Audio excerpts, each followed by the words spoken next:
comienzan a murmurar. Dicen que tiene una pena. Dicen que tiene una pena que la hace llorar. Altanera, preciosa y orgullosa, no permite la quieran consolar. Pasa luciendo su real majestad, pasa, camina, nos mira sin vernos jamás.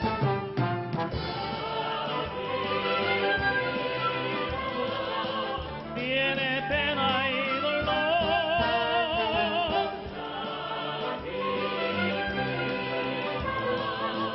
no conoce el amor. Altanera, preciosa y orgullosa, no permite la quieran consolar. Dicen que alguien la vino y se fue, dicen que para la sola mujer. ¡Mi mariachi!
Та бүхэн сайн байцгаана уу?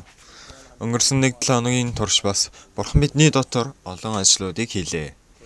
Би өнгөрсөн 4 дахь өдрөөс Библийн сургуулийн сурагчтайгаа автобусаар яван хэд хэдэн сүмүүдээр зочлонгоо бас хамт баяр хөөр болон нэгүслийг хуваалцсан байгаа. Сүмүүд болгон хаврын улирал ирээд завгүй сайн мэдээний төлөө ажиллаж байгааг харахад маш сайхан харагдсан.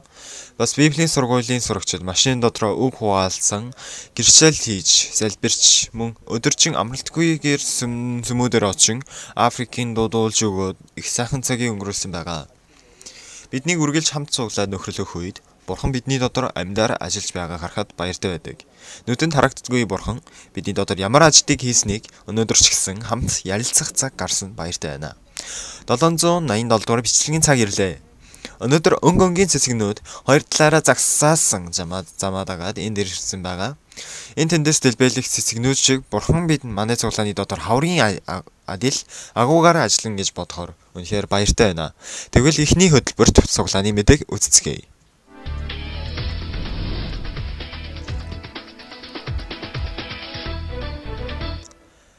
Өнгөрсөн 21-ний өдөр Сүүл дүүргийн бүх сүмүүдийн нэгдсэн цуглаан Кангнам сүмд болжээ.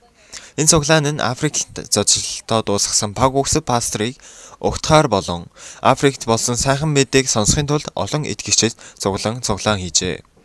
Африкт цуг явсан Пангмунтаг ахлагчийн хөтлөгч хийж цуглаан эхэлсэн ба 3 өдрийн зочлолтыг хураасан бичлэгийг хамт үзжээ.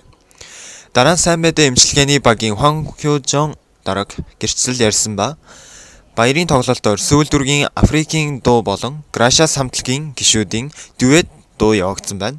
Энэ өдөр тайзан дээр гарсан Паулус пастор маань Үлс номын 9-р бүлгийн тухай ярьжээ. Паулус пастор 1989 онд гадаад сайн мэдээнийг эхлээд өнөө хүртэл ажиллаж ирсэн Бурхны ивэлийг гэрчилсэн ба Элч Паул шиг бидний дотор ажиллахыг хүсэж байгаа Бурхныг дагаад ерөөлтэйгээр амьдарцгаая гэж хэлжээ. Түүний багжаар хэрэглэгдэх үед бидний амьдрал ерөөлтэй болно. Бидний амьдралыг Бурхан хамгаалж байгаа. Бас бидэнд ерөөл өгөхийг хүссэн учраас биднийг ингэж сайн мэдээний багжаар хэрэглэх гэж байна гэсэн сэтгэл төрөөд маш баяртай сэтгэлээр үгийг сонссон байна. Африкт хүчтэй ажиллах Бурхны сэтгэлийн мэдрэх цаг байлаа. Өнгөрсөн 26-ны өдөр сайн мэдээ сонгох сүм шин мөргөлийн газар барьсны ёслол цуглаан болсон байна.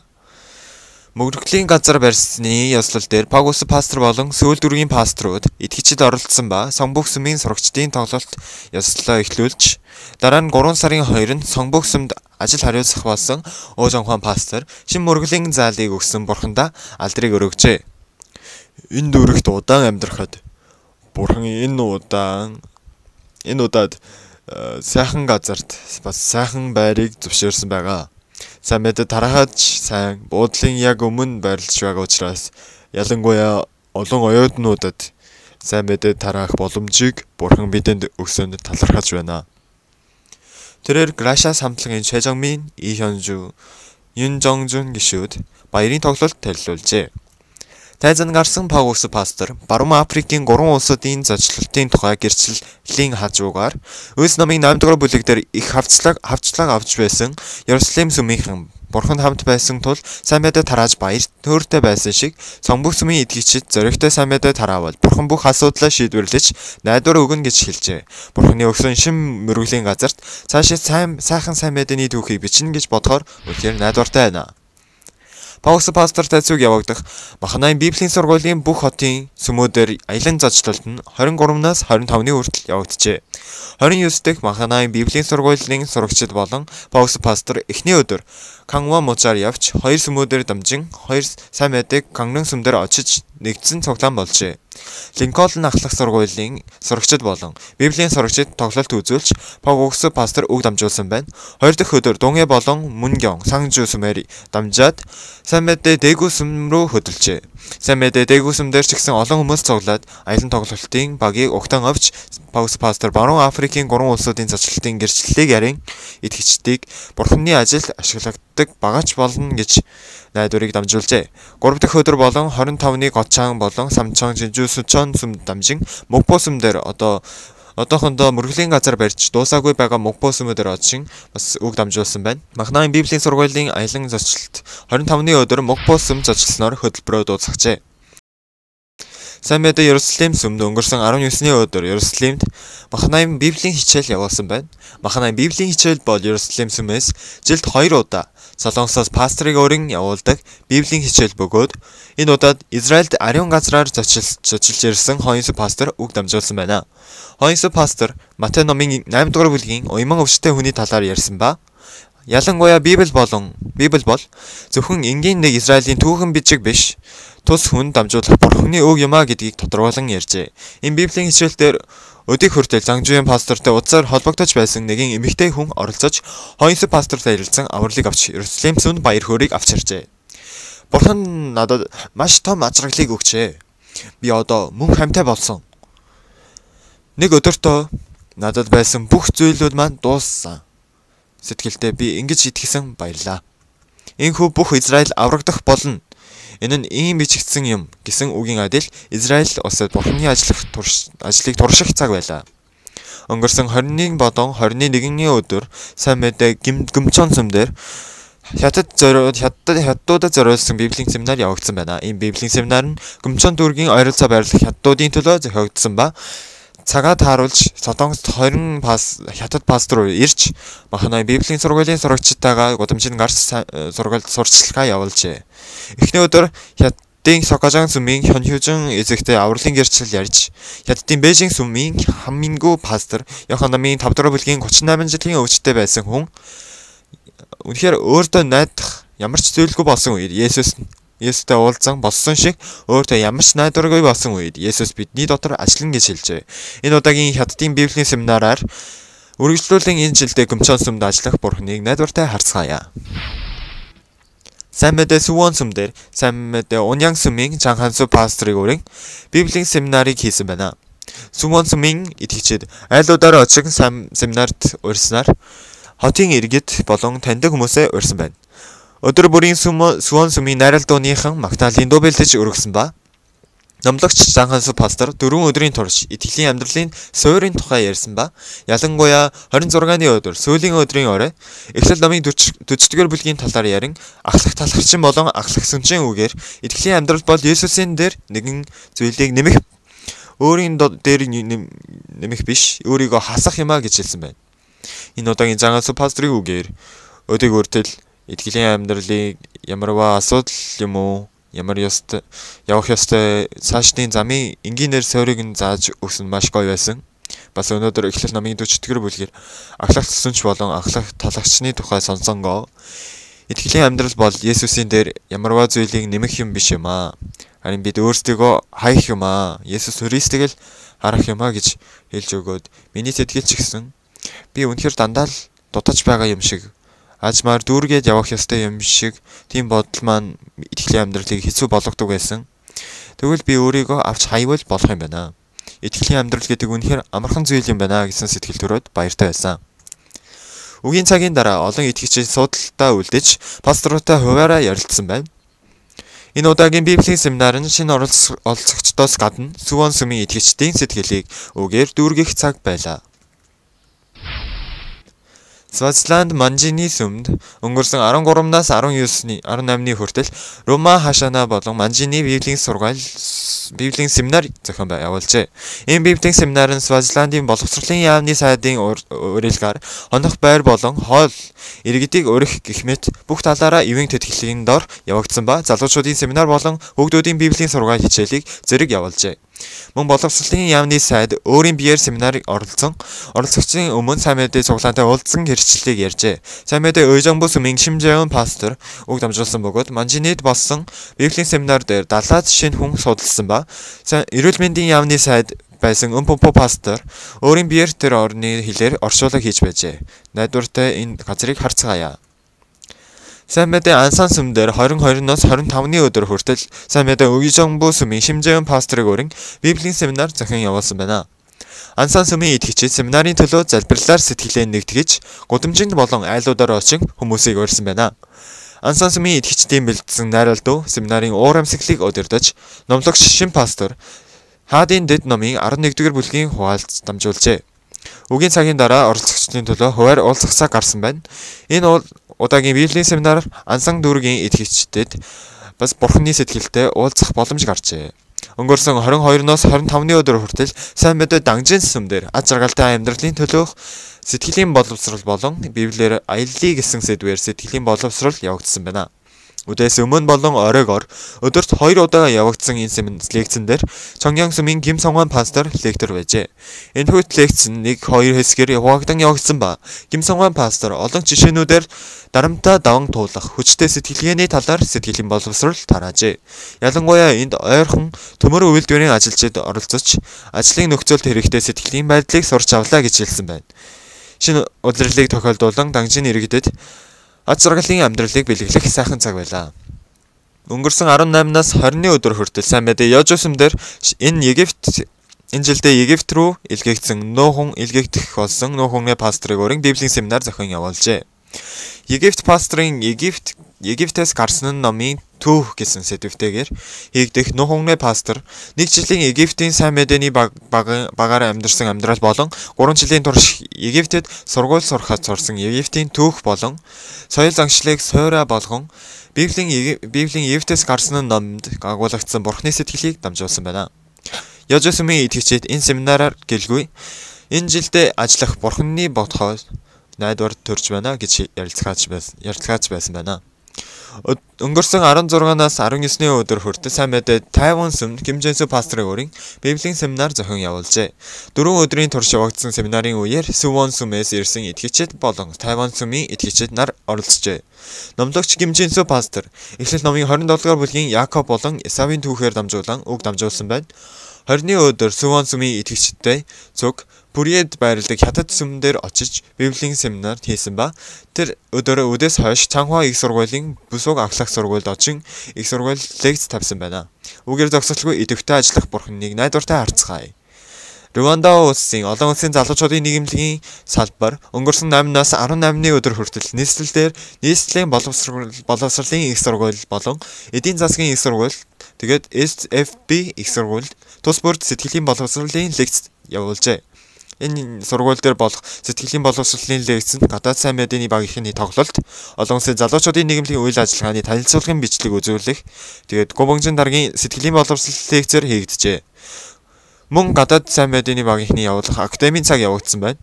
Тус их сургууль болон дунджаар 150 гаруй оюутнууд оролцсон лекцээ сонссон бөгөөд оролцсон оюутнуудаас гадна сургууль талаас ч ихсэн сэтгэлийн боловсрол нээлттэй хандаж олон улсын залуучуудын нийгэмлэгтэй үргэлжлүүлэн харилцаатай байхыг хүссэн байна. Руанда олон улсын залуучуудын нийгэмлэгийн бас их сургуулийн сэтгэлийн боловсрол лекцээ цааш нь үргэлжлүүлэх болно гэж хэлжээ.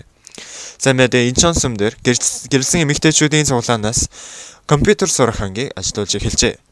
Инчон сүмийн эгчдүүс нар өөрийгөө хөгжүүлэх болоод хүүхдүүдийн цуглаан болон Библийн хичээл айлчлалын семинар зэрэгт хэрэглэхийн тулд энэ компьютерийн ангийг ажиллуулах боллоо гэж хэлжээ.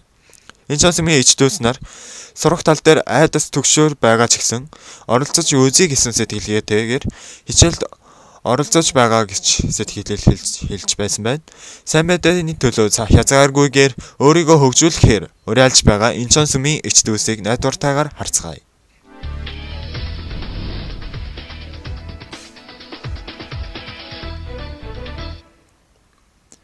Одоо пастрын үгийг сонсцгоё. Дэд хууль байна. 8-р бүлгийн 3-р эшлэл. Хүн зөвхөн талхаар амьдардаггүй. Харин хүн эзний амнаас гарах үг бүхнээр амьдардаг гэдгийг чамд ойлгуулахын тулд тэрээр чамайг номогдхон, чамайг өлсгөж, чиний мэддэггүй, чиний өвөг дээдэс ч мэддэггүй байсан маннагаар чамайг хооллож байсан. Би үргэлж адилхан зүйлийг хэлдэг юм шиг байна. Библиэлд уншиж үзвэл газар эзгүй хоосон ямар ч хэлбэр дүрсгүй байхад Бурхны үг гэрэл бий болох гэсэн үед үг гэрлийг бий болгож харанхуйг зайлуулсан байна. Тэрээр бидний амьдрал тодорчгсөн харанхуй ирж, зовлон ирж, хэцүү асуудал ирэх үед үг бидний дотор орж ирвэл үг тэр харанхуйг зайлуулж, үг тэр үнийг зовлон зайлуулж, найдварыг өгдөг байна. Тэгээд Бурхан хэлэхдээ газарт үрд ургамал сайхан ногоо жимсийг ургуулаг гэсэн үед хэдэн мянган жилийн турш орчиж байсан харанхуй зайлж үр жимс хэдэн зуун жилийн турш ургасаар байна. Ийм болгож чадсан нь үг байгаа. Үг бидний дотор орж ирээд ажиллаа хийдэг байна. Гэхдээ бид нар Бурхны үгнээс илүү би илүү ухаантай, би илүү сурсан боловсралтай учраас би бүр сайн болохоор гэж өөртөө итгэдэг сэтгэл маш их байдаг гэсэн. Тийм учраас Бурхан чамайг номогдхон, бас чамайг өлсгөж, бас чиний мэддэггүй, чиний өвөг дээдэс ч мэддэггүй байсан маннагаар чамайг хооллосон гэж бидэнд хэлж байна.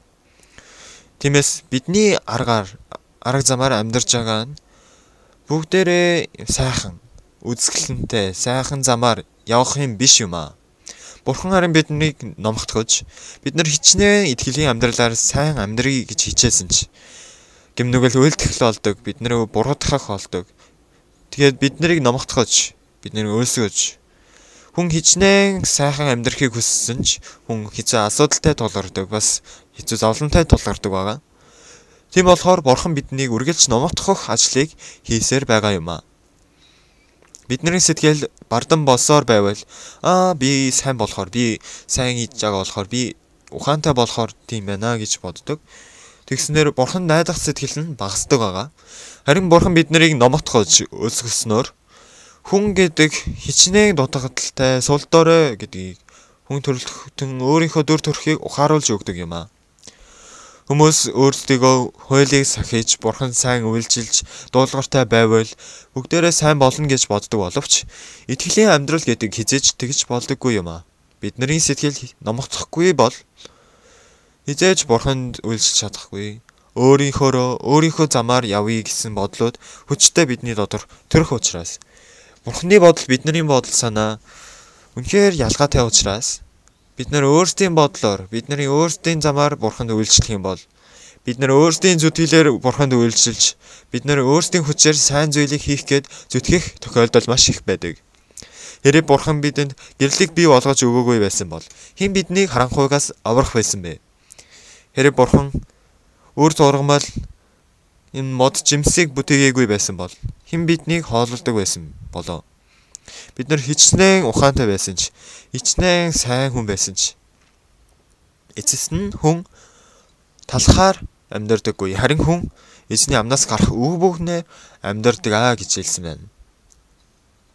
Тийм учраас хүн газраас тариа ургаж, үрд ургамал ургаж, үржимс ургаснаар бид нар тэрийг идснээр бурханы амнаас гарсан үгийг идж байна гэж бодлогүйгээр би тариалан сайн хийсэн учраас, би мөнгө сайн олсон учраас, ийм учраас гэж бодож төсөөлж байдгаа гэсэн үг. Тиймээс бурхан олон ажлуудаар бидний сэтгэлийг номотгох ажлыг хийдэг юм аа. Миний дотор ч гэсэн тийм байдаг. Бас миний эргэн тойрны ахын дүүс нар ч гэсэн би сүмд явдаг байсан ч гэсэн би тэр итгэгчээс дээр, би арай ухаантай, би арай сайн, ийм сэтгэлтэй байгаа хүмүүс олон байдаг. Удахгүй бурхан тэдний сэтгэлийг номотгох юм бол би үнэхээр ухаантай байсан, би үнэхээр сайн хүн гэж боддог байсан. Тэр нь ямар ч өөр ашиггүй зүйл юм байна гэдгийг мэдрэх болно. Би бурханы нэгүслэр амьдардаг юм байна. Энд дарвал хүн талхаар амьдардаггүй, харин эзний амнаас гарах үг бүхнээр амьдардаг гэдгийг чамд ойлгуулахын тулд бурханы амнаас үг гараад тэр үгнээс үрд ургамлыг ургуулдаг, үржимсийг ургуулснаар бид нараас түүнийг идүүлж байгаа. Мөн бидний доторх сүнс ч гэсэн зөвхөн хоолыг идээд амьдрах биш. Бурханы сүнс бидний дотор орж ирээд, миний сүнс бурхан найдснаар тэр үг миний дотор орж ирээд, яг л бид нар хоол идэж ирээд бид нар эрх чөлөөтэй амьдардаг шиг бидний амьдрал дотор ч гэсэн бурханы үг орж ирээд гэмнүглийг дийлж, хэцүү асуудлыг дийлж, зовлон дийлж, гайхамшигыг дийлээд итгэлээр алхахын тулд бурхан бүгдийг бэлэн болгож өгдөг гэсэн үг. Бидний махан бие бол хоолоо идэж, будаа идэж, талах идэж амьдардаг. Гэвч бидний доторх хүн бол бурханы үгийг идэж амьдардаг. Тийм учраас махан бие ч гэсэн хоолыг идэх нь бас бурханы үгийг ойлгуулахын тулд юм аа. Тиймээс хүн ойлгохгүй байгаа учраас бид нар ойлгуулж өгөхийн тулд бидний номотхон, бидний даруй болгосноор би сайн болохоор ингэж байгаа юм биш юм байна. Би ухаантай болохоор ингэж сайхан амьдэрсэн биш юм байна. Бурханы нэгүсэл байжээ. Тэгэхээр бурханы амнаас гарсан энэ үг маань жинхэнэ чухал зүйл юм байна гэдгийг ойлгуулахын тулд бурхан ажиллаж байна гэсэн үг. Энэ үг үнэхээр Есүс сатанд эклэгдэх ингээд сорилт авах үед Есүс хэлсэн үг байгаа. Хүн зөвхөн талхаараа амьдардаггүй, харин хүн эзний амнаас гарах үг бүхнээр амьдардаг. Үнэхээр тийм байна. Бидний доторх энэ сүнс бол зүгээр хувцас өмсөд, талах хийдээд тэгж амьдардаггүй. Бурханы үг бидний дотор орж ирэх үед, бурханы үгийг бид нар сэтгэлдээ хүлээж авах үед, миний сэтгэл дотор бурханы үг бий болж, тэр нь жинхнээсээ бидний амьдралыг удирдах байгаа гэдгийг Библи бидэнд өгүүлж байгаа юм аа. Хайрт итгэгч та бүхэн зөвхөн талах хийдснээр бид нар амьдардаг юм биш. Бурханы үг бидний дотор орж иржээж, бидний амьдрал баяр хөөртэй, ерөөлтэй амьдралаар амьдрах болно. Тэр үгээр дамжуулан гэмнүглийгч дийлж, хүсэл тачаалыг өрх автлагийг ч дийлж, гэмнүглийг дийлж амьдрнаа гэдгийг. Тэгэхээр хоол идэхгүй бол жижигхэн вирус ороод ирсэн ч өвчин тусдаг шиг бид нарт үгээр дамжуулан хэцүү асуудыг дийлдэг гэдгийг хэлж байна. Баярлалаа.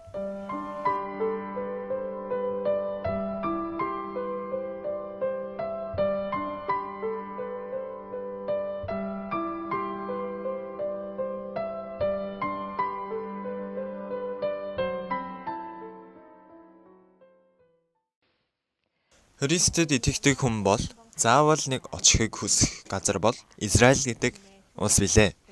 Есүсийн амьдарч байсан газар уул мөр байгаа газар учраас өнгөрсөн 11-ний өдрөөс 7 өдөр 8 шөнийн турш Израильд хойс пастортай цуг ариун газраар зочлолт явагдлаа.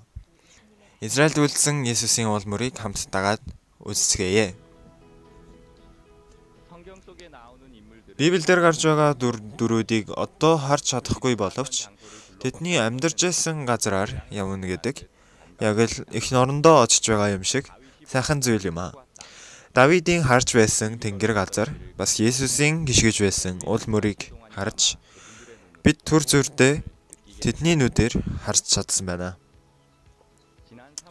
Өнгөрсөн 3 сарын 11-ээс 17 хүртэл Библиэлд уул мөрийг хайж очсон ариун газрын зочлолтын багийнхныг хамтдаа харцгаая.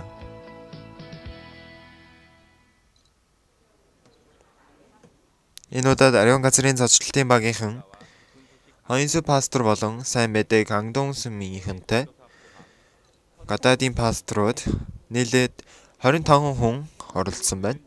11-ний өдөр орой тэднийг зам өдөрдөх Зангжунгyon пастортай уулзсан байна. 3000 гаруй ариун газруудаар бүгдэнд нь явж чадахгүй. Тэгээд маш их мөнгө орно. Тийм учраас бид нэг л хувь очих болно. Нэг 35-аад газруудаар явах болно. Их буудалтай нэг өдрөө онсон зочлолтын багийнхан Израиль руу хөдөлжээ. Израилийн нийслэлийг үзэж явах хооронд бороо ширөөсөж эхэлжээ. Та бүхэн одоо Израиль руу орох замд явж байна. Есүс Израилийг хараад Израилаа гэд уйлсан биз дээ. Яг энд очоод тэгсэн байгаа юм аа. Энэ газар бол Иерусалим хэрэм хамгийн сайн харагддаг газар юм аа. Бороо ширүүн байсан учраас зогсож чадахгүй байжээ. Автобусын дотор Зангжунгyon пастрын тайлбар эхэлж цонхоор гадагш харан үг сонссон чинь Библи уншиж байснаас арай өөр мэдрэмж төрж байлаа. Би энд ирээд гайхсан зүйл маань Есүс яг энэ газарт энэ нэг газараас би ч чамайг шийдэхгүй гэж завхарж байгаа баригдсан эмэгтэйд хэлсэн. Гэвч яг тэр хажууд байгаа газарт Искариот Юдас өөрийгөө дүүжилж үлссэн байгаа юм аа. Өөрийгөө буруутгаж. Тийм учраас шийдэхгүй байгаа. Энэ байр маань нэг хол биш байна гэсэн үг. Тийм учраас өөрийгөө сэтгэлээ хугалвал болох байтал өөрийгөө хугалж чадахгүйгээс болж үхэж байгаа юм аа. Бороо арай баг гайгүй болоод Есүсийн Иерусалим хэрэм рүү ороход алхаж байсан энэ замаар яван энэ бол та бүхний нүд биш үү? Есүсийн нүдээр явж байна шүү. Пастороос би асуусан.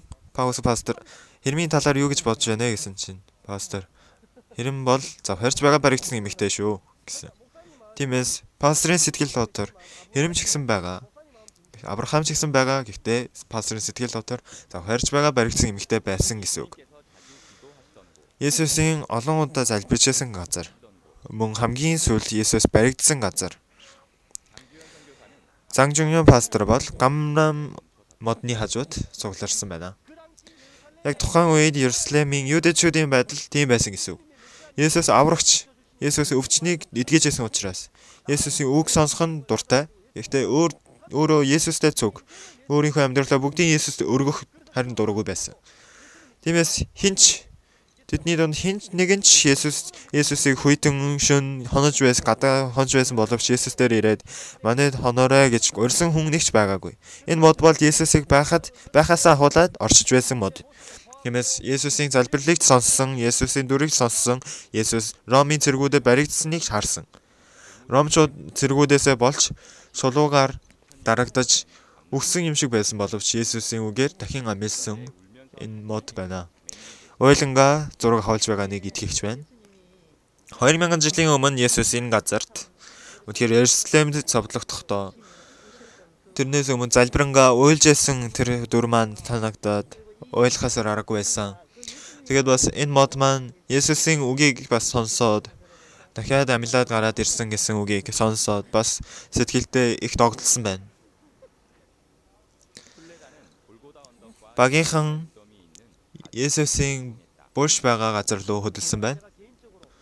Би үнэндээ Есүсийн булш болж чадах тийм бүх нөхцөлийн бүрдүүлсэн газар бол зөвхөн энэ газараас өөр газар байхгүй.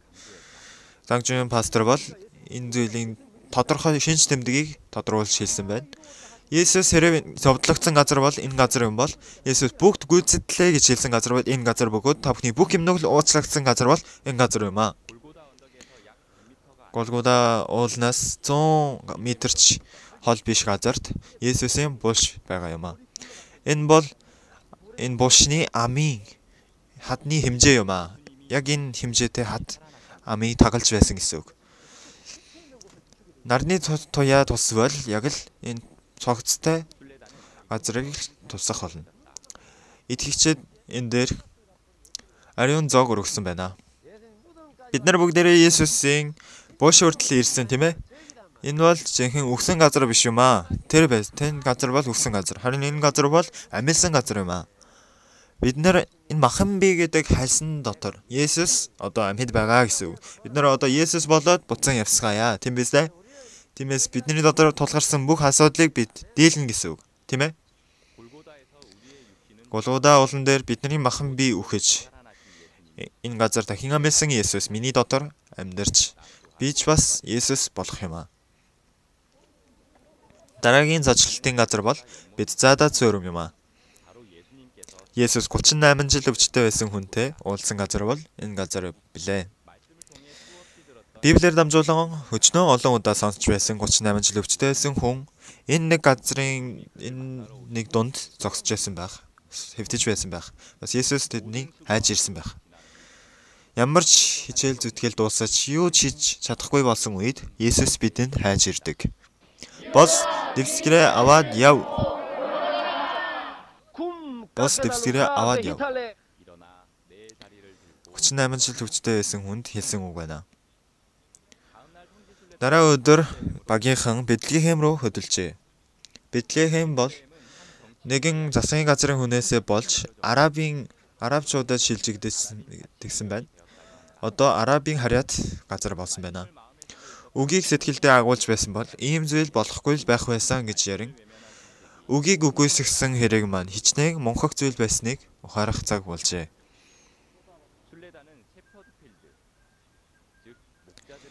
Багийнхан Хонцтын талбай гэдэг газар руу, Хонцтын бэлчээр гэдэг газар руу хөдөлсөн байна. Бэтлехемийн хээр тал гарч иржээ. Уужим хээр тал болон хөвтөнгөр үнэхэр сэтгэлийг тайван болгож өгч байлаа. Яг тухайн үед Жонжуян пастор маань хүмүүс итгэгчдийг Библи рүү удирджээ.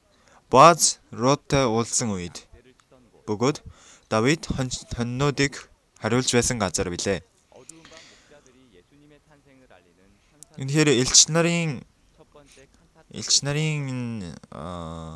Есүсийн төрөл мэдлэлтийг энэ од гарсан газар анх удаагийн Есүсийн төрөлтийг мэдсэн газар бол энэ газар билээ. Мөн багийнхан 2 цаг гаруй хөдөлж Давид болон Голиадын тэмцэлдэж байсан Элла самхаг дээр очжээ. Өнгөнгийн цэцэгнүүдэл байсан газруудыг өнгөрөн дээшээ гарахад бас мөн хээр тал гарч иржээ. Библиэлд гарч байсан хавцлын дүр төрхөөс яг бодит байдал маань арай өөр байжээ. Энэ нэг хавцал дээр Давид ахтайгаа уулзаж Саул хаантай уулзаж бас гөлгөр чулуу аваад Голиадтай тэмцэлдэх гэж гарч ирснийг төсөөлж байна. Итгэлийн хүн Бурхан найдаж Саулын сэрэг нэгч урсгалгүйгээр нэг хүнээр дамжуулан ялалтыг оллоо гэж бичсэн үг юм аа. Яг л Бурхантай адилхан сэтгэлтэй байгаа хүн Бурхан хинч байсан тэр хүнээр дамжуулан ялалтыг байгуулна гэсэн үг. Энэ нэг хөх тэнгэр доор нэгтэй газарт Зан Жунхён пасторын үгийг сонсон яг л Давидтай уулзсан юм шиг санагдлаа. Одоо ч гэсэн Бурхан өөртөөгөө сэтгэл нийлсэн хүнийг хайж байгаа. Бас түүгээр дамжуулан хүчтэй ажиллана гэж хэлсэн үг маань сүм болон хүмүүсийг санагдуулжээ.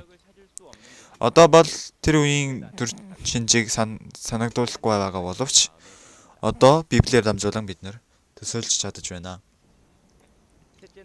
Дараагийн 3 дахь өдөр Юдэгийн цөлөөр яван Юдэгийн хамгийн сүүлийн дурсгалт газар Энгеби цөл рүү очжээ. Энгеби цөл бол Давид хаан Саул хаанаас зугтаж нуугдсан газар бөгөөд олон итгэгчдийн анхаарлыг сонирхол тавьдаг газар юм а. Гаднаас харахад зүгээр л хаднууд байгаа боловч дотроо орохоор сайхан ус голын хорхираа байдаг үлээ. Эзэн бол миний хад юмаа гэж хэлсэн байгаа. Яг тэгж хэлэх үед яг л ийм л хад байсан байхаа. Энэ дээр хад нурхаасаа өмнө хүмүүсийн доор сүүдэрн доор унтдаг тэгдэг байсан. Дотроо орж үзэхгүй бол мэдэхгүй газар маань ийм газар юм аа. Яг гадаа харахаар тийм ээ. Энэ автобус зогсоосон газар тэндээс харах юм бол юу ч мэдэхгүй. Бүгд ингэж халахлагдсан гэсэн үг. Тийм болохоор Саул хаан Давидыг олж чадаагүй байсан гэсэн үг. Давидыг энд сайхан амьдрахын тулд амьдрч чадахын тулд бүгдийн бэлэн болгосны дараа Бурхан Давидыг энэ цөл рүү явуулсан гэсэн үг. Тэгээд Давид энд ирээд үдсэн чинь энд хоол байна, жимснүүд байна, ус байна, сайхан сэрүүхэн сүүдэр байна. Тавхан энэ газар бол 140-оос 50 градус хүртэлтэй шиг гардаг. Ийм халууныг яаж төсвөрлөх вэ, тийм ээ? Гэхдээ тавхан энэ хорхирааг харвал энэ доор ороод тавхан усанд норгоод үзээрэй. Бурханы хийсэн ажлуудыг харахад зөвхөн харангуудлаа Бурханы ивэл нэгүслийг мэдэрч чаджээ. Үнэхээр сэрүүхэн гоё байна. Зүгээрээ. Энэ халууныг дийлэхэд бол яг хангалттай байна. Махан биеийн нүдээр бол харагдахгүй байгаа. Бурханы бэлтгэсэн ертөнц юм аа гэсэн бодол төрж байна. Миний нүдээр, миний сэтгэлээр бол Бурханы бэлдсэн ертөнцийг хизээч харж чадахгүй. Бурханы нүдээр бас энэ сүм дотор урсаж байгаа энэ Бурханы боолын нүдээр энэ ертөнцийг харж чаджин гэсэн бодол төрлөө. Биднийг Бурхан одоо тэр ертөнц рүү удирдах байна гэсэн сэтгэл төрлөө. Энгеби цөлөөр гарсан зочлолтын багийнхан Израилийн хойлмал олдсон Кумнан агуй дээр очиж бас юм Есүс Йоханд баптизм хүртээсэн цөөрөм дээр очижээ. Библиэр үндэслэн үзэхэд энэ газар маань хамгийн Есүсийн баптизм хүртсэн их магадлалтай газар гэж шилж байлаа. Зонжирын пастор бол маш тодорхойгоор тэдэнд хэлж байжээ. Та бүхэн баптизм хүртэхдээ заавал ерөөлийн залбирдаг. Энэ бол гэмтэй хүмүүст хийж байгаа биш, зөвхт хүмүүст хийж байгаа учраас баптизм хүртэхэд заавал ерөөлийн залбирдаг юм аа. Тахилч юм уу? Бүх хүмүүсийн ерөөлийн залбирал бол баптизм хүртэхэд ер нь хамгийн үндэс болдог зүйл юм аа. Тиймээс Есүс Йоханд баптизм хүртэх үед баптизм Йоханы гар Есүст нь хүрсэн. Яг толгой дээр нь хүрсэн гэсэн үг. Зөвхөн тахилч хийж чадах тийм эрхтэй байсан гэсэн үг. Тэр баптизм Йохан манай аврагч байна гэж хэлэхгүйгээр бүх ертөнцийн бүх гэмнүглийг өөрөх Бурханы хорог юмаа гэж хэлсэн. Бурхан ингээд хуучин гэрэн дээр бүх нүглийг өөрсөн хоргийг алдаг шиг тэр хоргийг алах ёстой, өөр хоргийг алж болохгүй. Тэр хоргийг нядлах ёстой гэж хэлсэн байгаа. Ингээд яг энэ газарт Есүсийн толгойд баптизм Йохан гараа тавьснаар шууд тэр тахилчийн үүргийн адил гэмнүгэл нь бүр мөссөн шилжигдсэн юм аа. Юудэчүүдийн хаан юм аа гэдэг юм уу? Бидний аврагч юм аа гэж хэлэлгүйгээр Бурхны хорог юм аа гэж хэлсэн баптизм Иохны үг шиг итгэгчдийн сэтгэл дотор сайн мэдээний талаар илүү гүн итгэл суулгагджээ.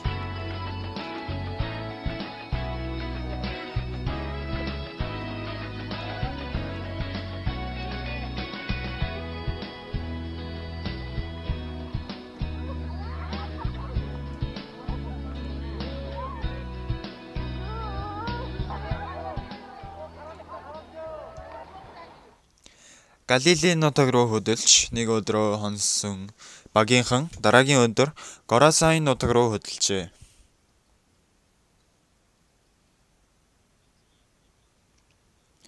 Яг л Есүс шиг нормын дараахан байдлыг хадгалсан энэ нутаг бол Есүс энэ газруудаар явж хүмүүст үг тарааж бас өвчтнүүдийг эдгээсэн гэж бодохоор нүдэнд харагдж байгаа уул нурууд маань өөрөөр харагдаж байна. Горазайн нутагт зэрэг чөтгөрт шүгүүлсэн хүн өдөржин шүнжин хашгирч байсан энэ буш байсан газар юм аа. Энд орвол Горазайны нутагт очоод гэж хэлсэн байгаа. Есүс тэр зэрэг шүгүүлсэн хүнтэй уулзсан байгаа. Тэгсэн үед би тантай ямар хамаатай вэ гэж хэлсэн. Энэ бол тэр хүний сэтгэл үү? Сатаны сэтгэл үү? Энэ бол сатаны сэтгэл байна. Би ч гэсэн өмнө нь тэгдэг байсан. Пастора та надтай ер нь ямар хамаатай юм бэ? Ер нь сүм надтай ямар хамаатай юм бэ? Ер нь энэ сайн мэдээ надтай ямар хамаатай вэ?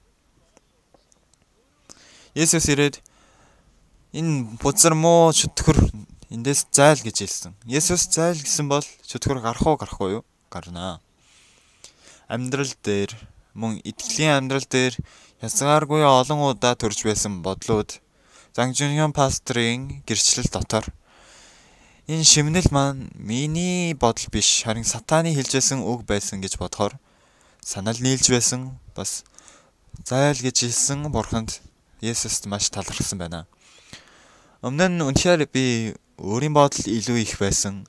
Миний зан үнэхээр их байдаг байсан. Гэхдээ пастрын гэрчлэл сонсох болгон миний байдал үргэлж өөрийгөө толдон харах болсон. Бас Паулус пастрын хэлжсэн өгнүүдийг сонсохоор надад үнэхээр талархууштай байсан. Яг л би зүгээр энэ аялал биш. Яг л нөхрөлийн цуглаан ирсэн юм шиг санагдаж байна. Нөхрөлийн цуглааныг илүү тийм туршлагатайгаар хийж байна гэж бодож талархаж байна. Одоо нэлээд том хот бүрдүүлж байгаа Назарет газар. Энэ бол Назаретийн хотын яг гол зогсож байна. Яг тухайн үед бол зүгээр л нэг тосгон байлаа. Энэ газарт Есүс зүгээр нэг л мужааны герт онцлог юмгүйгээр төржээ. Тэр үед Есүс Иерусалимын сүмдэр очиж тахилч нартай бас ярилцаж байлаа. Назарет газар юм тийм ээ. Назаретийг еврей хэлээр Назарат эсвэл Назарет гэдэг байгаа. Назарет гэдэг үг маань амар үгнээс гарсан бэ гэвэл Незер гэдэг үгнээс гаралтай. Есүс 30 жилийн турш амьдарсан Назарет газар. Тухайн үед бол сайн баригдсан байгууллагууд их байгаа учраас тухайн үеийн уур амьсгал сайн илэрхгүй байгаа боловч Есүсийг байхад энэ уулнуудыг харвал маш тайван, маш сайхан газар юм болов гэж санагдаж байна. Назаретийн бүр захад нь байгаа энэ хавцал бол Назарет буцаад ирсэн Есүс бол Назаретийн нэг газарт юудэчүүдэд үг тараажээ. Тэд нар бол Есүсийг мужааны хүү гэж шүүмжлэн сүүлд нь энэ хавцал руу дагуулж иржээ. Гэвч олон хүмүүсийн дундуур нь зүгээр алхаад явсан. Тэдний дундуур яасан бilé? Зүгээр өнгөрөөд явсан биз дээ, тийм ээ? Хинч Есүсийг хаалж чадаагүй байна. Тэгвэл Давид Голиатыг дийлсэн газар юм уу? Есүс тэднийг энэ газар дийлсэн газар. Тэгвэл ямар вэ? Энэ газар бас Есүсийн хүч чадал илэрсэн газар байна. Есүсийг хинч сөрөн дийлж чадахгүй байна гэсэн үгийг гэрчилж байгаа, баталж байгаа газар юм аа. Тераби газарт хамгийн сүүлийн өдрийг өнгөрүүлсэн итгэгч нар Израилийн хамгийн хөгжсөн газар руу энэ Юда бурхны үгийг сөрч Тарсис руу явах онгоцон сууж тэр газар бөгөөд мөн Петрийн амьдарч байсан газар юм аа. Тухайн үед ч гэсэн Юбба гадаад руу явж болох сайд байсан бөгөөд Иерусалимийн нэлээд өндөр түвшин төшмөл байжээ. Яг энэ газарт Тарсис руу явсан Йона бол маш том далайн шуургатай уулзаж 3 хоногийн турш загасныг эцсэн дотор байжгаад гарах болдог. Хичнээн бид нар бодлоо бурхныг сөрөх гэсэн ч бурхны үгийг бол сөрж чадахгүй. Яг ясаар нь хэвээр нь биелэгдэнэ гэдгийг та бүхэн санах ёстой. Бурхны хэлсэн үг болон пасторын хэлсэн үг бол бид нар хичнээн сонсохыг хүсэхгүй байсан ч гэсэн тэр үг тэр багаагаар нь үнэхээр биелэгдэнэ гэдгийг та бүхэн санаад Йона шиг бид нар хэлсэн үгийг шууд хэвээр нь хүлээж авах үед бурхан бидний дотор хүчтэй ажиллана гэдэгт итгэж байна. Энэ Юбба гэдэг газарт Ариун газрын зочлолтын хамгийн сүүлийн үгийг сонсож дуусгасан байна. Йона ч гэсэн далайд живж байгаа юм шиг бурхан ч гэсэн үнэхээр бидний махан бийг далайд шидэхийн тулд энэхүү ажлуудыг хийж байгаа юм аа. Бид нар өөрсдийн бодлоо дагахгүйгээр эзний үгийг дагахын тулд зөвхөн эзэн үгийг дагаж итгэлийн амьдралыг амьдрах нэгүстэйг та бидэнд хайрлана. Үнэхээр бид нар дахиад эргээд харангуут өөрийнхөө бодлоор л амьдардаг байсан. Гэтэ үгийг сонссонгоо бидний сэтгэлийн тариалангийн талбайд өөр тариж ургуулахын талаар ярьж өгсөн байгаа. Тэгэхээр бидний хэлж байгаа үгийн хүч чадал бол миний үг биш, бурхны үгийн хэлсэн үгийг дагах үед миний сэтгэл дотор үр суулгадаж, үр жимс ургуулах юм байна гэсэн сэтгэл төрлөө. Онгоцны буудлын руу явж байгаа итгэгчид одоо хүртлээр болж байсан Есүсийн хайрыг магтан дуулжээ. Бидний төлөө загалмай цовдлогдож олон ажлуудыг хийсэн Есүсийг санан өөрийнхөө төлөө өөрийгөө золиослсон шиг түүний хайраар амьдраарэ гэж хэлж байгаа юм шиг санагдлаа.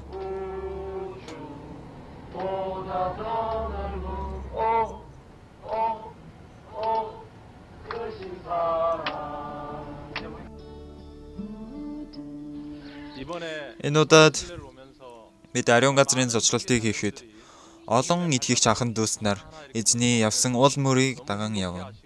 Маш азралтай байсан. Бас олон хүмүүс нулимс урсган тэгж уярж байгааг харсан. Би бол манай сүмийн бүх итгэгч нар заавал энэ Ариун газрыг зочлоосэй гэж хүсэж байгаа сэтгэл байна. Ялангуяа сэтгэлээ нээж чадаагүй байгаа итгэгчдийн гэр бүлүүд бас сайн мэдээ тараахад багаж болоосэй гэж хүсэж байна.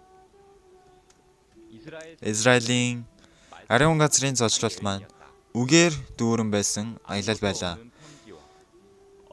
Уудам хээр тал даваа уулнуудын дотор бурхны үг агуулгдсан бөгөөд бурхны үгийн дотор дөрүүд маань бидний дотор амжилан гарч ирээд бидний сэтгэлийг тогшсон байна. Үнэхээр тайван сайхан аялал байлаа.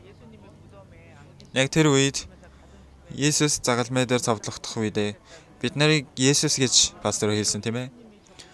Есүс тэр бушнаас миний сэтгэлд шилжиж ирсэн байна. Тэгвэл миний сэтгэл ч гэсэн Есүс байгаа юм байна гэсэн сэтгэл төрлөө. Бас бодол ингэж өөрчлөгдсөн гэдэг маш талархаж байна.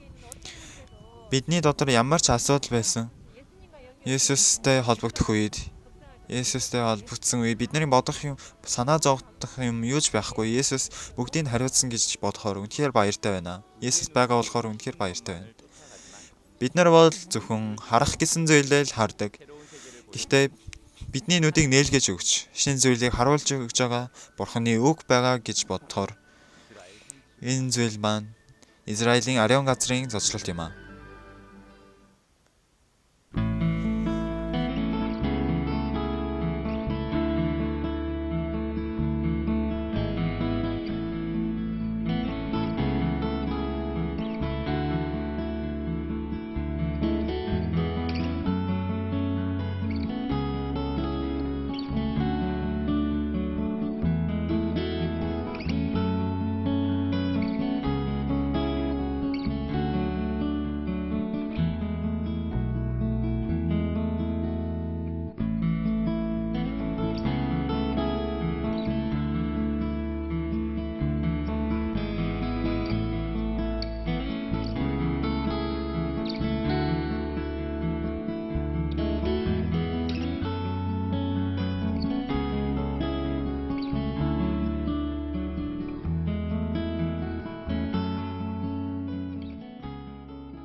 өөрийнхөө бодлыг дагаж явсны үр дүнд шоронд хэцүү тийм амьдралаар амьдарч байсан хүн авралыг авсан байна.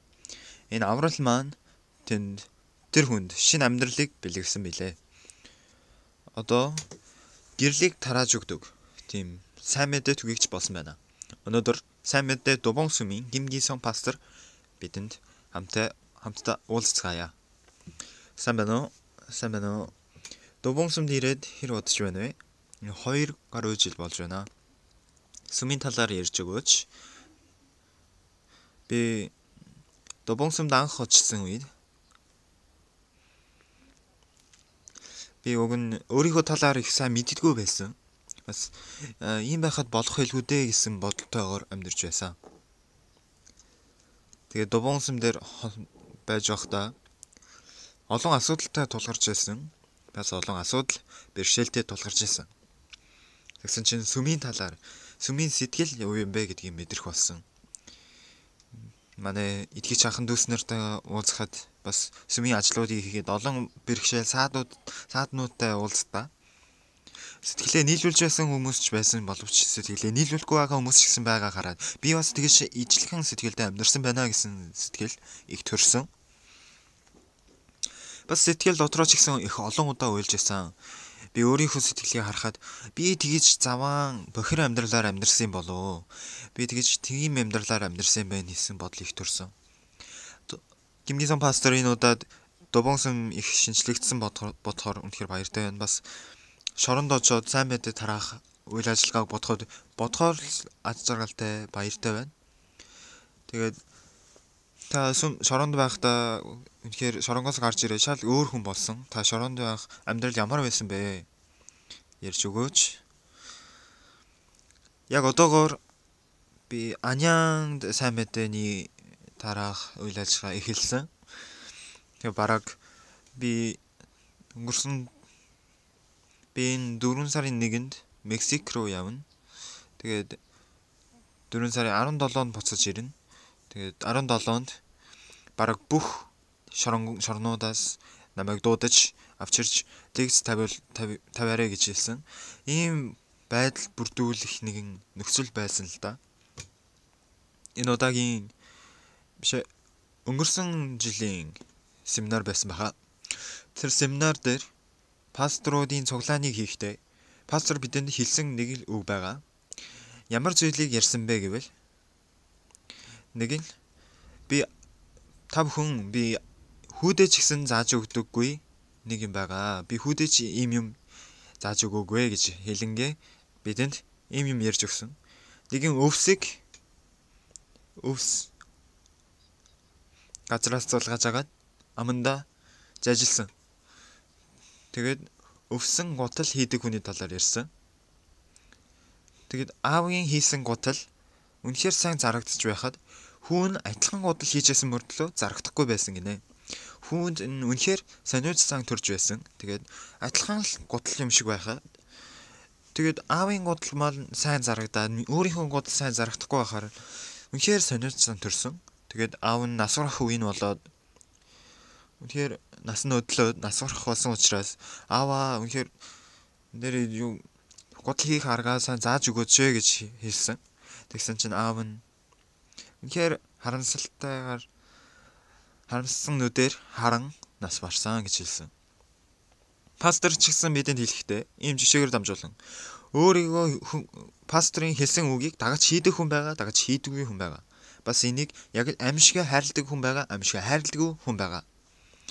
Тийм учраас бид нар олон ажлуудыг хийгээд олон тийм асуудал тулгарсан үед сатан бидэнд ийм бодлоодыг хийдэг.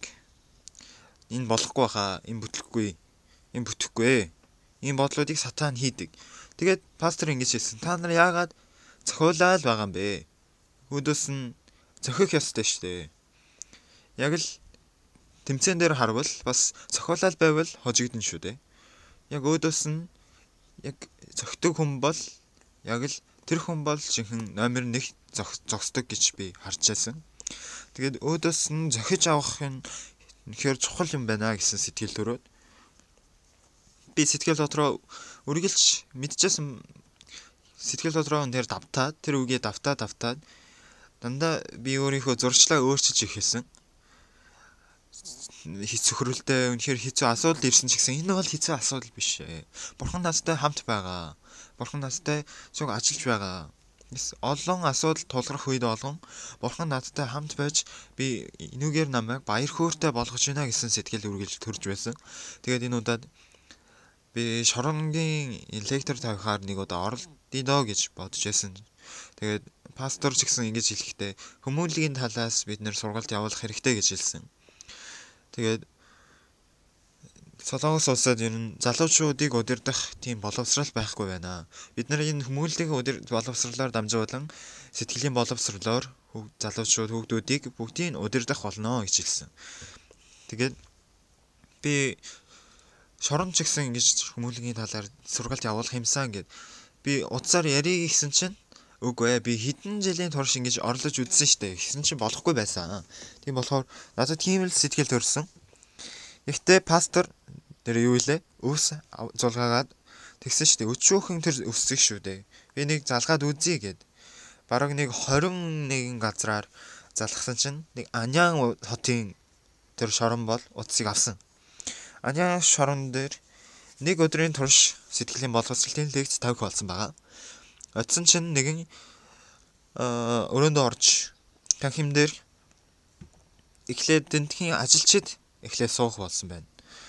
Ороод пастора ямар хүн хамгийн сайн лектор вэ гэвэл шоронгийн гэмт хэрэгтнүүд ороод суух боловч бүгдээрээ унтцдаг гинэ. Тэгээд тэднийг унтуулахгүй байх хүн бол хамгийн сайн лектор гэж хэлж байсан. Тиймээс лекцийн хамгийн эхний лекцийг намайг хөдөлгөөн дагуулж аваад чи хинбэ гэдэг номноос пасторын бичсэн номноос анхны бүлгийг аваад тарааж өгсөн. Өөртөө итгэх сэтгэл ирвэл тайвширчдаг. Тайвширчвал бүтлгүйдчдэг. Бүтлгүйдвэл харамсдаг. Харамсах юм бол ад жаргалд хүрнэ гэсэн. Та бүхэн бидэнтэй адилхан байдалтай байна. Гэхдээ саяны хэлсэн өвсөн бодол хийдэг хүний талаар ярьж өгöd арай жоохон өөр ялгаа байна гэж хэлсэн. Тэгээ ингэж өөртөө итгэдэггүй. Тэгэхээр би энэ асуудлыг гэмт хэргийг дахин давтахгүй байх аргийг та бүхэн зааж өгье гэж хэлсэн. Тэгээд би шоронгоос гарахдаа надад төрсэн бодлыг хэлж өгсөн. Би ч гэсэн шоронд байсан. Шоронд байсан хүмүүс дахиж орж ирэхгүй гэж боддог байсан тийм ээ. Гэхдээ дахиж ирж байдаг тийм ээ. Бүх гэмт хэрэгтнүүд ихэнх нь орж ирдэг байгаа. Тэгээд энэ дахин давтах энэ явдлыг хаах аргагүй учраас өдөг хүртэл тэгж чадахгүй байсан учраас одоо хүмүүнлэгийн боловсролыг энд оруулснаар бид нарыг засаж залруулъя гэж бидэнд ийм боловсрол хийлгэж байгаа. Би ч гэсэн адилхан тийм байсан. Би ч гэсэн шоронгоосоо гарахдаа бодоод үзсэн чинь Христийн талаар дарах хүн. Үнэхээр буддын талаар дарах хүн. Үнэхээр тийм даргууд ч гэсэн сайн амьдарч байсан хүмүүс ч гэсэн намайг удаан энэ шоронд байхдаа дахиад орж ирж байсан. Гарчаад дахиад орж ирж байсан. Тэд нарыг харах үед надад ийм бодол төрж байсан. Тэд нар бас хуйлгүй байсан ч сайхан амьдрахаар харагдаж байна л да. Гэхдээ тэгж орж ирж байгаа харахад би бол бүр сайн орж ирэх юм байна. Яалтчгүй орж ирэх л таарах юм байна гэсэн бодол төрсөн. Би аврал авсан боловч надад маш айдас түгшүүр төрж байсан. Тэгээд хамгийн түрүүнд би шоронгоос гарвал хаашаа очих ёстой вэ? Аав дээр очих ёстой штэ. Аав намайг 17 жил хөдөлсөн шүү дээ. Шорон 17 жил байсан уу? Тийм ээ. Тэгэд аав нь намайг хүлээсэн учраас аав дээрээ очие. Тэгвэл аав дээр очивол яах вүлээ? Найзууд маань ирнэ шүү дээ. Найзууд ирвэл нэг хондог уун шүү дээ. Нэг хондог уувал би 6 сарын дотор дахиад шоронд орж ирэх юм байна. Хэлсэн сэтгэл төрөөд маш хайдас төрөөд найзууд руу дахиад захиа бичсэн байгаа. Шоронгоос гарах өдрийг дахиад өөрчлөөд дахиад пастор руу залгасан. Пастраа би явах газаргүй болчлоо. Мэдээж аав байгаа л да. Гэтэ явах газар байхгүй байна. Намайг сүмдээ аваад өгөөч ээ, үлдээч ээ гэж хэлсэн. Тэгээ сүмд очоод 1 жилийн турш нойл цэвэрлэх үнэхээр сайхан байсан. Хог цэвэрлэх үнэхээр сайхан байсан. Мөрөглийн заал цэвэрлэх үнэхээр сайхан байсан. Тэгээ сүмээс намайг пастрын библийн сургууль пастор намайг явуулж өгсөн, бас гэрлүүлж өгсөн. Үнэхээр баяртай байсан. Үнэхээр шорон дотроо үнэхээр сайхан амьдарч байгаа хүмүүс, гэм хийхгүй үнэхээр сайн амьдарсан хүмүүс зөндөө байсан. Бас хар тамхи татдаг хүмүүс ч гэсэн байсан. Хар тамхи хэрэгэлдэг хүмүүс байсан ч гэсэн тэд нар шоронд орж ирвэл хар тамхи хэрэгэлдэг. Яг тэгээ шоронд байгаа учраас хэрэглэж чадахгүй болно. Тиймээс би шоронд байхдаа би амьдрал дээр та бүхэн хамгийн сайхан амьдарч байсан энэ зохион байгуулалтаа яг аваад гарах юм бол та бүхэн сайхан амьдарч чадна. Гэхдээ энэ аваад зохион байгуулалтаа авч чадахгүй. Тийм учраас би яг энэ зохион байгуулалтаа аваад явъя гэж бодсон.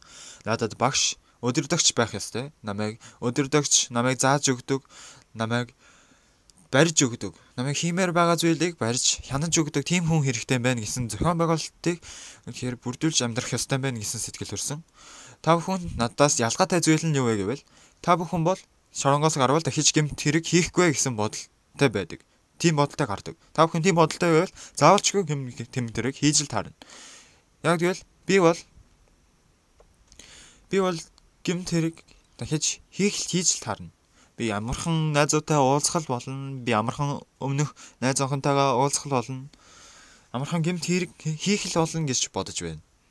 Гэхдээ би тэр үед дахин орж ирнэ гэсэн бодол төрсөн болохоор би өөрийнхөө хүчээр гэмт хэрэгээс гарч чадах хүч чадал байхгүй байх гэсэн сэтгэл төрсөн. Тэгээд гэмт нүглийн тийм учраас сүм дотор би цуглаан дотор үргэлж баригдсан байгаа. Дандаа сүм дотроос хянуулж байгаа гэж хэлсэн. Ийм л ялгаатай гэж тэдэнд зааж өгсөн. Тэр шоронгийн хариуцагч нарт бас лекц тавьж өгсөн. Дууссаны дараа тэр Аньян шоронгийн хариуцагч нар яг та зөв хэллээ. Бид нар өдийг хүртэл өвчин эмнэлсэн гэж жишээ зөвлөх юм бол бид нар зөвхөн шинж тэмдгийг л зөвлөж байсан. Ханиадыг зөвлөх юм бол яагаад ханиалж байгаа, яагаад халуурж байгаа энийг л эмчилж байсан. Гэхдээ яг ханиад гэсэн тэр зүйлийг боловсруулж зааж өгдөг байсан. Үнэхээр бид нар гим хийж болохгүй гэдгийг л заадаг байсан. Гэхдээ өнөөдөр би таны лекцийг сонссон чинь үнэхээр бүгд найрамдах Солонгос улсад заавал энэ лекц хэрэгтэй юм шиг байна гэж хэлсэн. Тэгээд одоогийн бүх боловсролын дунд ер нь боловсролыг танд даалгая. Ер нь бүх өөр шоронд бүдгий очоорой. Заавал Аньян хотдоо үлдээд заавал энэ лекцийг тарааж өгөөрэй гэж хэлсэн. Тэгээ энэ маань бусад энэ шоронгуудад тараагдаад цацагдаад Мирангаас над руу яриад, Бусанаас над руу яриад, өөр олон хотуудаар надад яриад, бараг 4 сарын дотор бараг бүх хөтөлбөр ингээд загсаачихсан байгаа. Тэгээд пастрын энэ миний ярьсан бол бүгд пастор надад заасан гэсэн зүйл байгаа. Намайг явахаар чи битгий ганцаараа яваа. Заавал нэг өөр хүнтэй цуг яв гэж хэлсэн.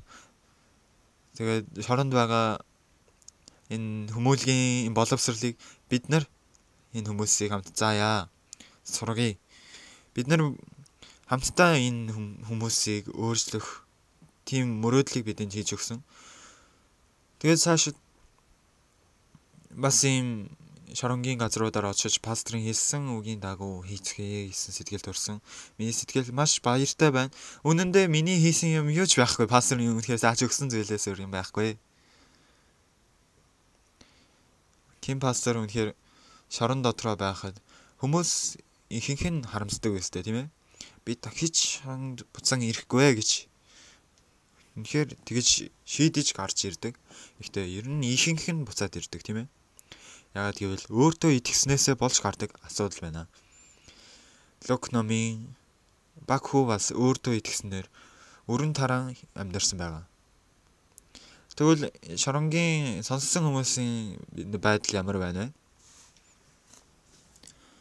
Ер нь шоронгийн хинч зөөрмөглээгүй. Тэгээд хариуцагч нар бол юунд санаа зовдөг байсан бэ гэвэл зөөрмөглөлт хийх бол ер нь яхаач аргагүй. Яагаад гэвэл ер нь л үгэнд ордоггүй хүмүүс учраас би битгий зөөрмөглүүлээрэ гэж бурхан залбирсан. Тэгээ хинч зөөрмөглээгүй. Тэгээд би өөртөө итгэж тэгэхээр 17 жилийн турш шоронд амьдарсан. Би өөрийнхөө амьдралаа ингэж ярьж өгсөн. Би нэг лекц тавихад нэг өдөрт нэг 5 цаг намайг энэ цаг гаргаж өгдөг. Тэгээ бараг өдөржин хэрэгтэй. 5 цагийн турш лекц тавих уу, тийм ээ? Тэгэхэд шоронгийнхон сайн сонсох уу, тийм ээ? Манай улсын хамгийн алдартай лектор болсон юм шиг байна. Таны нөгөө битсэн намайг хөдлөн дагуулж байгаа чи хинбэ гэдэг номноос би хэлсэн шүү дээ. Би өнөө тэр номноос заавал хэрэгтэй юм агуулгдсан байсан. Энэ Солонгос улсын энэ шоронгийнхныг барьж чадах ганц л арга, цорын ганц арга бол зөвхөн энэ сэтгэлийн боловсрол байна гэсэн сэтгэл төрсөн. Яг үнэндээ итгэлийн амьдрал бас тийм байдаг. Одоогийн олон сүмүүд сайн амьдраарэ, хууль сахаарэ, тахил хийгээрэ, хандыг өргөөрэ, сайн залбираарэ, Библи уншаарэ гэж бид нар өөрсдийнхөө арга байна тийм. Нэг өсөндөө. Тийм ээ бид нар бол өөрсдөө итгэдэг. Энийг хаях нь амаргүй зүйл. Би гимнүгэл үйлдэхийг хүснэ, уруу татлахыг дийлэх хүч бидэнд байхгүй байгаа. Тэр өрхөнд амархан автцдаг. Эвч түүнийг дийлж чадах Есүсийн хүч бидэнд ирэх ёстой байтал хүмүүс тэрийг мэдлгүйгээр зүгээр хичээх гэж л зүтгэж байдаг. Та шоронд байхдаа ямар байсан бэ? Тэрний талаар хэлж өгөөч. Би ч гэсэн үнэндээ шоронд орсон боловч миний дотор олон өөрийн зөв гэсэн сэтгэл их байсан. Бас бардам сэтгэл их байдаг байсан. Тиймээс үнэндээ би шоронд хоригдогчдод ч гэсэн олон удаа хэлж байсан. Би намайг суйруулж байсан энэ олон шалтгаанууд бол би аллаг хийж, дээрэм хийж, тэрнээсээ болж би шоронд орсон гэж бодож байсан. Гэхдээ тэр шалтгаан биш байсан. Би үнэндээ сармис хулгайлах үед надад төрсэн сэтгэл маань би хулгай хийсэн мөртөл боловч би сайшаагдах юм байна. Хүмүүс намайг магтаж байна. Тийм болохоор намайг хүмүүс чи агуу хүн болно гэж хэлсэн үгийг сонсоод би үнэхээр тэр үгийг сонсоод ер нь юу ч хийж чадахгүй байсан. Би юу ч сураагүй байхад чинь би төмөрийн үйлдвэр тооцоод ажлыг хийсэн чинь би угаасаа агуу болох хүн гэж бодохоор юу ч хийж чадахгүй байсан. Тэгээд амархан том агуу хүн болъё гэвэл юу илээ гэж бодсон чинь дээрэм хийж хулгай хийж тэгснээр амжилтанд хүрч сайхан амьдарч байгаа гэсэн мэдээ дуулсан. Тэгээд тэрийгээ дагаад би мөнгө шилжүүлдэг машиныг дагаж явсаар тэр хүнийг аллаг хийж шоронд орж гисэн байсан. Тэгээд тэнд очиод амьдрахтаа ч гэсэн ер нь юу ч надад таалагддаггүй байсан. Тэгээд шоронгийн хариуцагчийг зодож бас хүмүүсийн үемен гаргаж маш их тийм үемен гаргаж байсан. Тэгээд би 97 онд би шорон дотор авралыг авсан. Тэгээд миний шоронгийн амьдрал тэр үеэсээ ахуулаад азаргалтай болж эхэлсэн. Тэр үеэс аврал авснаас хойш үнэхээр азаргалтай байсан. Тэр үеийн азаргалтай байсан явдал яаж энэ азаргал баяр хөөр орж ирсэн бэ талаар ярьж өгөөч. Би тэрнээс өмнө өөр энгийн сүмийн итгэгч байдаг байсан. Шорон дотроо би яг л аав шигэ надад хайд намайг зочлохоор ирдэг нэгэн пастор байдаг байсан. Нэгэн өдөр би тэр пастортай ярилцаж байгаад манай энэ шорон дотор үнэхээр аимшигтай буруу уурсгал хүн байгаа. Хизээж тэр хүний үгийг битгий сонсоорой. Тэр хүн бол Пагогс пастраас гарсан буруу уурсгал юм аа гэж хэлсэн. Би нэг ч удаа сонсож байгаагүй. Тийм хүн байдсан байх гэж тэгээд дараа нь мэдтгэхэд манай адилхан үйлдвэр байсан. Манай адилхан өрөөнд амьдардаг байсан. Тэгээд миний хажуудлын хүн байсан. Тэгээд би тэр үеэсээ л ахуулаад тэрнээсээ айж ихэлсэн. Тэгээд жоохон хол зай тавьж байсан. Гэхдээ миний сэтгэл дотор үргэлж гэм нүгэлт дарагдаад автагдаад Тэгээд дарамтны доор амьдардаг байсан учраас би яаж гим нүглээ уучлуулдсан бэлээ гэд уучлуулах аргаа олохгүй байсан. Тэгээд нэгэн өдөр би тэр үед зэвсэг барьсан учраас энэ хүн ч гэсэн зэвсэг бариад тэр дахиад 7 жил амьдрах болсон. Би бол 16 жил амьдарсан. Гэхдээ тэр хүн ийм гим хийсэн болохоор өөрөө бол гимгүй гэж ярьж байсан. Тэгээд би бодохдоо энэ буруу урсгал мөн байна гэж бодсон. Тэгсэн чинь миний дотор жоохон сониуч зан төрсэн нэг юм байсан. Би ч гэсэн гимтэй. Тэгээд тэр гимгүй болцсон байхад би яаж гимгүй болсон болоо гэд би унтжгаад боссноо тэр хүнээс асуусан байгаа. Яаж гимгүй болсон бэ гэж асуусан чинь тэр надад гим нүглээс уучлагдаж дахин төрхийн нууц номыг өгсөн. Тэгээд би тэрийг номыг аваад уншаад ойлгохгүй байвал тэр хүнээс асуугаад энэ юу гэсэн үг вэ? Тэгээд уншиж байгаа дахиад ойлгохгүй юм байвал асуугаад тэгээд тэр үгийг уншингаа Есүс загалмай дээр цовдлогдож гим нүглийн бүгдийг уучлсан гэсэн үгийг уншаад тэр үеэс ахуулаад миний сэтгэл дотор гим нүгэлгүй болсон байна гэсэн зүйлийг ухаарч үнэхээр эргчөлөө ярьж баяр хөөр төрөөд над шиг хүнийг Есүс уучлж өгсөн байна гэж хэлсэн болохоор үнэхээр баяртай байсан. Хинч намайг сайн мэдээ тараа гэж хэлээгүй байхад чинь би сайн мэдээ тараахыг хүссэн сэтгэл төрж намайг хариуцсан хүнд сайн мэдээ тараагаад тэгсэн. Тэгэхээр шоронгийнхонд үнэхээр сайн мэдээ тарааж сэтгэлийн боловсролоор дамжуулан дахиж гимнүгэл хийхгүйгээр тэгх юм мэдээг дамжуулах үед танд ямар сэтгэл төрсөн бэ? Би энэ лекц тавих үед харамсаж байгаа зүйл маань юу байсан бэ гэвэл тэд нар гимнүгэл хийх ёсгүй гэсэн зүйлийг мэдээж байгаа. Гимнүгэл хийвэл болохгүй гэдгийг ялтч аргагүй мэдэж байгаа. Гэхдээ миний сайн таньдаг нэгэн өмнө нь хар тамхи хэрэгэлдэг байсан нэг найз байсан. Тэр шоронгоосоо гараад нэг над дээр хурж ирсэн. Тэр гарангууд хар тамхинаас гараад.